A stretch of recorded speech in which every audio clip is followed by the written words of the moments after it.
head in it, that's for sure. All right, we're back on. And we are back. Stone Slade and a Stanley Cup. You stole that from your wife. I know yours isn't pink. Back on. Oh no, man. we are not live. Is... We are not live. What'd you say? We're not live. Sure aren't. We're not live, and if we are live, it's a new show. Live. It's a different link because it crashed the show. We are live. It's a new link. Sorry, people. Son of a fucking bitch. Oh my god. So people can hear us? No. Well, hold on. They have to find us again, I think. Yep. Thanks, Dan Patrick. 19 folks have found us. Fucking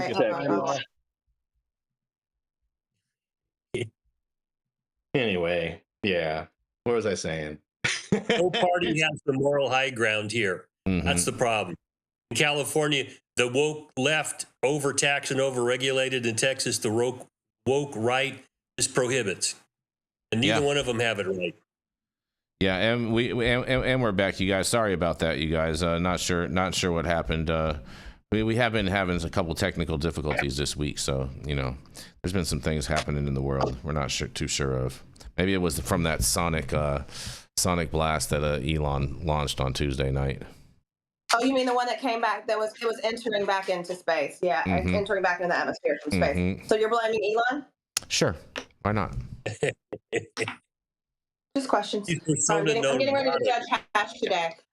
Something that Dan Patrick could probably smoke some of. I don't know. I mean, Texas, you guys are just talking out of both sides of your mouth over here and throwing things and having like a whole temper tantrum. The way he like dramatically unveiled all of the table of products, like, calm down, sir. Eat a chip.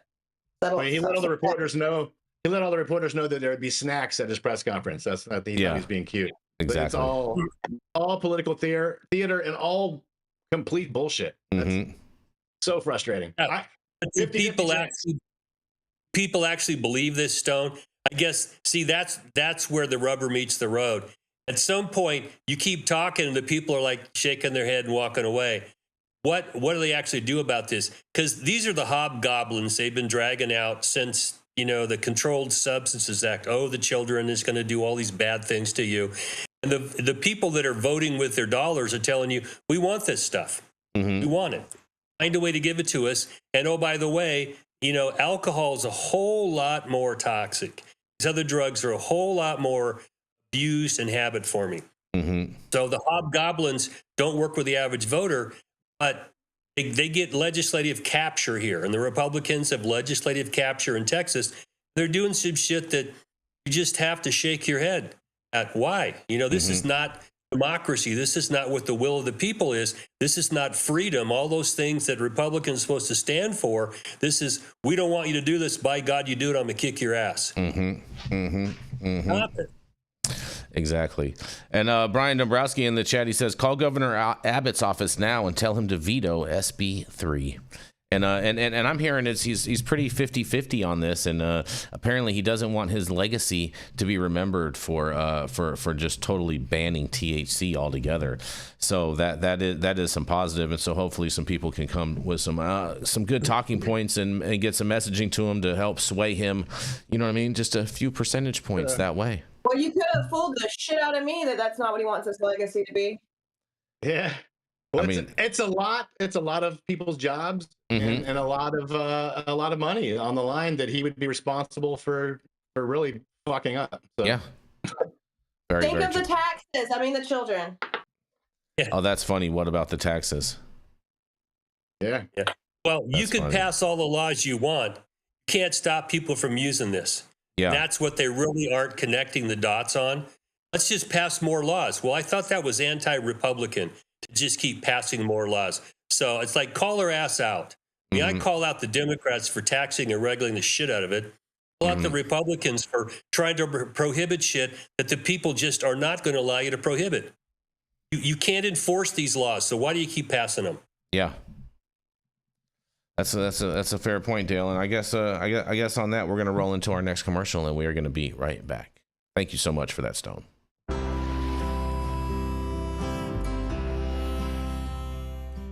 Oh man, your knees still bothering you, man?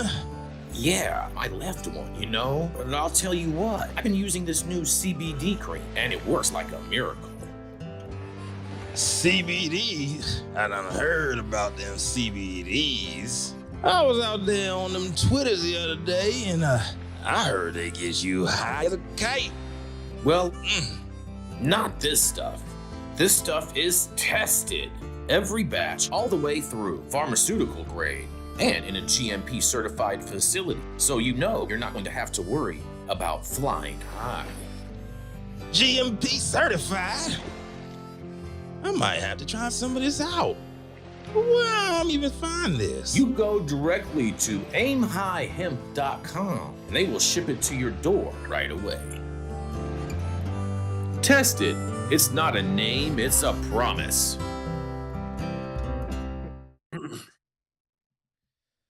Oh yes, and we are back, you guys. We are back, like we never left, apparently. But yeah, we have two final stories left. I think you guys will enjoy these two, because a judge in Alaska sets limits on intoxicating hemp products a judge in Alaska limits on intoxicating hemp products do not violate the U.S. Constitution, he rules. The ruling may end a legal challenge that has persisted since 2023. That means those products are restricted to marijuana retailers here. That's right. A federal magistrate judge has ruled that the state of Alaska did not violate the U.S. Constitution when it acted to limit intoxicating hemp products in 2023. In an order published on May 23rd, Magistrate Judge Kyle Reardon granted a summary judgment in favor of the state and against the Alaska Industrial Hemp Association, which sued 2 years ago in an attempt to overturn regulations imposed by the Alaska Department of Natural Resources. The court order means that intoxicating hemp products common in many other states will remain illegal in Alaska unless sold through a licensed marijuana retailer. In a quote, they say, "It was rewarding to be part of the process developing the regulations, and I wish I was happy when we successfully defended against the motion for a preliminary injunction in 2023, said Assistant Attorney General Kevin Higgins by email. Higgins represented the state in the case, and in a quote also says, "I'm not patting myself on the back too hard, though," he said. The Division of Agriculture was motivated by public safety concerns when it took measured action to regulate an emerging industry. This was an easy case to make, and which is probably why the plaintiffs didn't file an opposition to the motion for summary judgment. An attorney representing the plaintiff did not answer a request for comment on Wednesday, and Alaska legalized the sale and use of cannabis for adult use purposes back in 2014, and the state subsequently created a tightly regulated market in which only licensed businesses may grow, possess, or sell marijuana. But under a 2018 federal law and state law enacted in 2021, cannabis plants that contain less than 0.3% THC, a common psychoactive chemical, were considered hemp, not the more tightly regulated marijuana. And even though those hemp products contain only small amounts of these psychoactive chemicals, they could be extracted, processed, and turned into intoxicating products that were available at convenience stores, gas stations, and other stores not restricted by the state's marijuana regulator. While hemp products are federally legal, marijuana remains federally prohibited, and social media companies frequently restrict marijuana advertising, giving an advantage to the hemp market. Marijuana retailers urged action, and a task force organized by Governor Mike Delevny recommended that the state enact regulations to limit intoxicating hemp products. The Alaska Division of Agriculture enacted those in 2023, leading to the lawsuit that was resolved this month. And plaintiffs had argued that the division's regulations violate the Constitution's Supremacy Clause, and they violate the Dormant Commerce Clause, and they constitute a regulatory taking and are void for vagueness. In each case, Reardon ruled against the plaintiffs and in favor of the state, and early in the legal dispute, Reardon rejected a request for a preliminary injunction allowing the state to enforce its regulations as the case proceeded.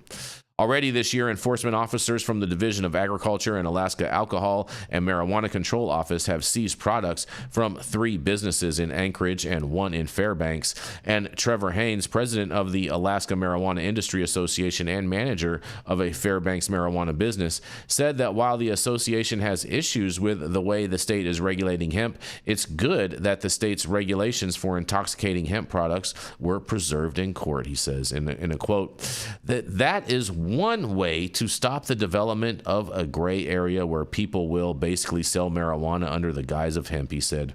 He was critical of the state's decision to require hemp retailers to sell products that contain absolutely no psychoactive substances, and removing all traces requires costly, specialized equipment and generally isn't economically feasible for small-scale Alaska businesses. And the quote says, "I have a business that's purely a hemp business, and so I understand it from both sides. It's unfortunate, and there might be a better solution, but the regulations are certainly a way to ensure that there's no gray area where intoxicating hemp, aka marijuana, under another name can be produced in the state and sold in the state," he says. Well. Man, Dale, I can't wait to hear what you got to say about this. It's called the 10th Amendment, dude. Yep. It's called the 10th Amendment. Mm-hmm. Hemp law made hemp, and the marker, we've all talked about this was 0.3% THC, Delta 9 THC, and all the loopholes it created, legalized at a federal level. That then allows the states to enact their own health, safety, and welfare laws with respect to hemp products. Yeah. Now, the Dormant Commerce Clause is unreasonable regulations that interfere with people crossing state lines and being able to compete. Okay? There's nothing in there that says you can't just say, no, we're not going to allow this, okay, or allow it only within this type of an industry. Those are traditional 10th Amendment powers. Yeah. And they didn't have a leg to stand on here. I guess that's why when they were challenged, they went, oh, God, what do we say now? Answer is nothing, because feds decided we're going to sign off on this, and it's now your problem. And so you kick it to the states, and the states enact these laws, which they are, authorized to do under the 10th Amendment. Then you don't want it. It's like, too bad. You're shit out of luck here. Mm-hmm. So there's a difference in having a hemp-derived cannabinoid company in a place where there is not a regulated cannabis market and where there is, right? It's the difference between a loophole and circumventing, getting licensing and paying the same taxes and taking the same kicks in the dick that the regulated cannabis industry is doing, and patient access, right? So when we're looking at patient access, and this is the best we can get you guys, hey, Texas, I'm looking at you, then it's a different situation for me. When we're looking at places like California, and Alaska has a program because Jesus Christ, the High Times Cup has been there since 2016, 17. So they had a big enough market to sustain that.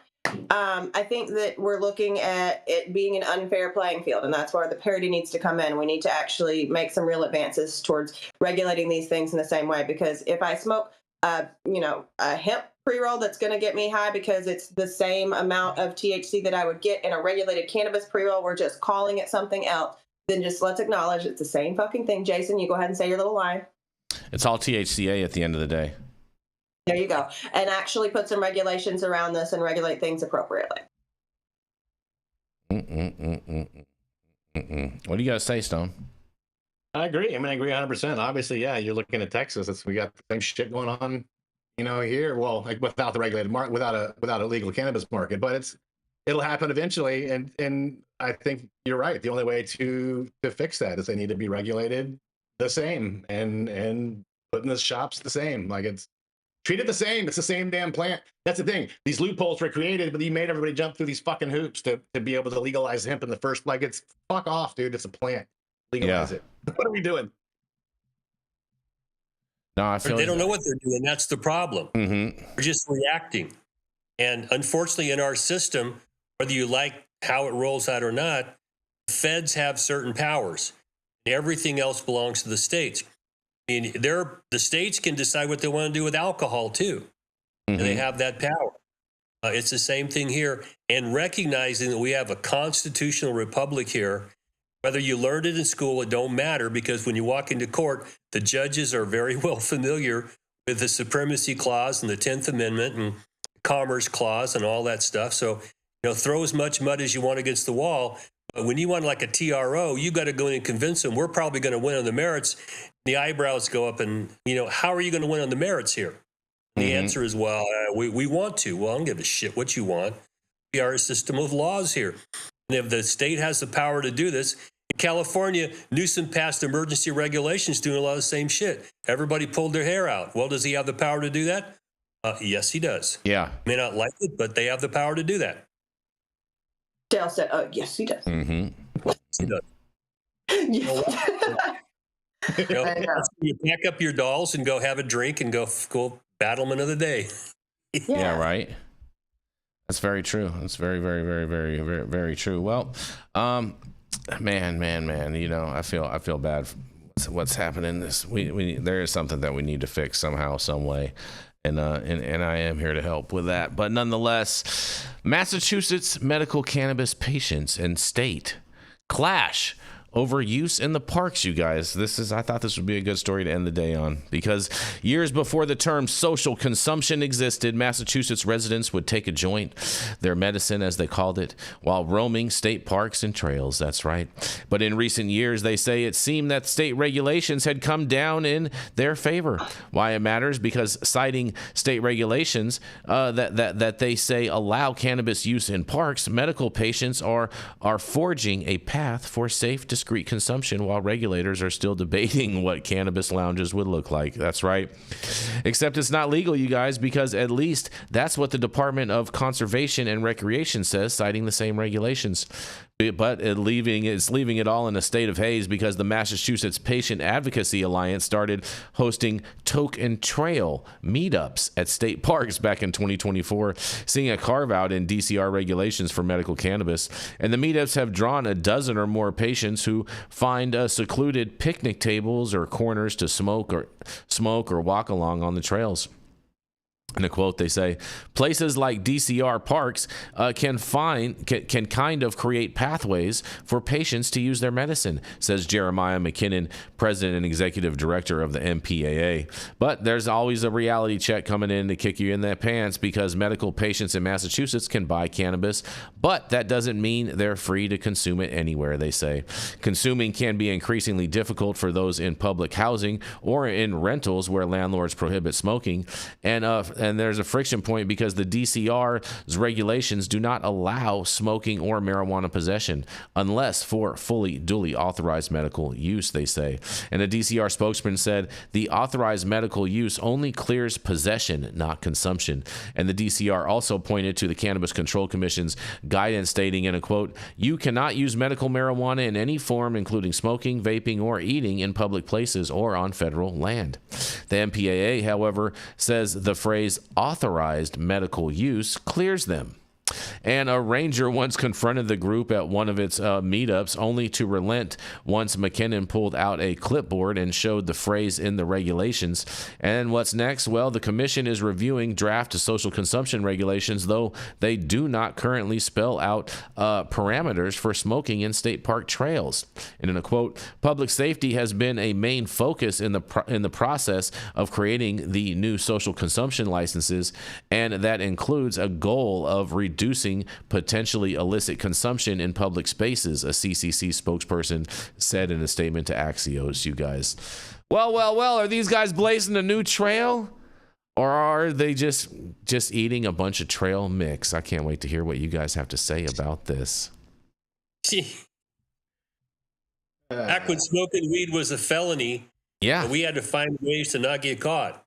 Right. So you want to get in people's faces with this, you're going to cause some problems. It's like getting drunk and dancing on somebody's picnic table, and or do you want to use your medicine as you say you do without getting in people's face? Yeah. I mean, there's ways to do this. If you want it to be legal, you got to go back to the legislature or whoever makes these rules and carve out some exceptions here. Otherwise, don't be stupid. Yeah. Go to your car.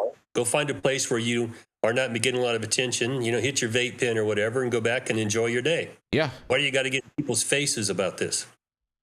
That's fair. Yeah, be discreet. Come on now. There's nothing wrong with a little discretion.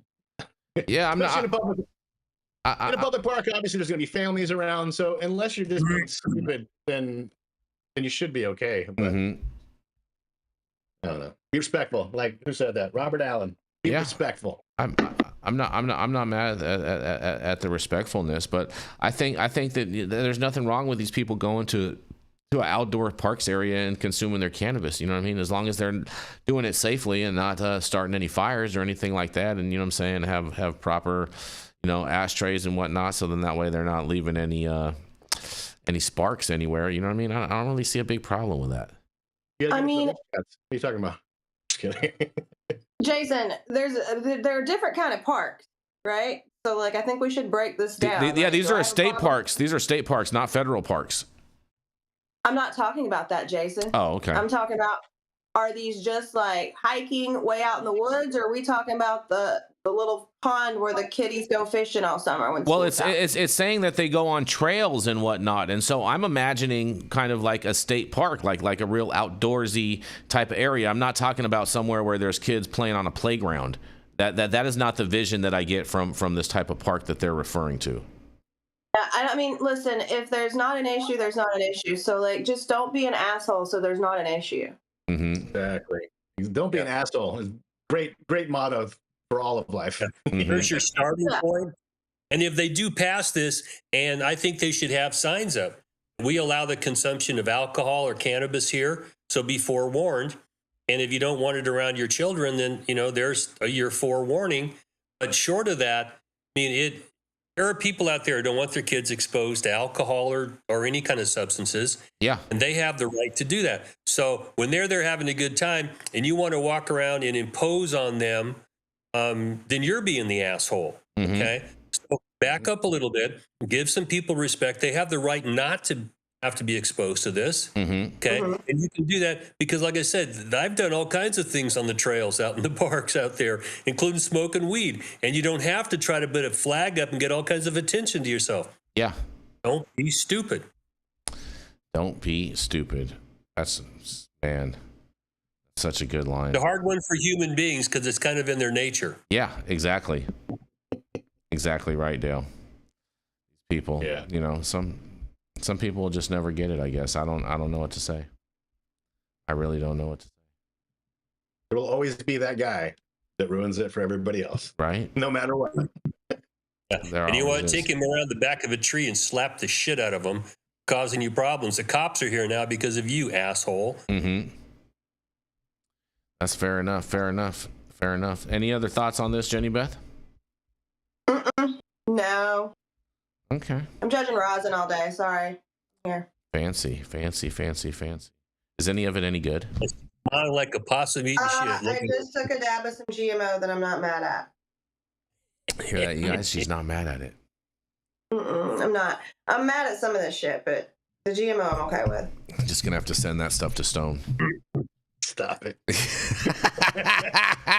Oh, man. Well, thank you all for joining us and getting high at 9 with us every Monday through Friday at 9 a.m. Pacific and high noon on the East Coast. Big shout out to our audience and supporters for tuning in daily and listening to the insanity that is the developing cannabis industry.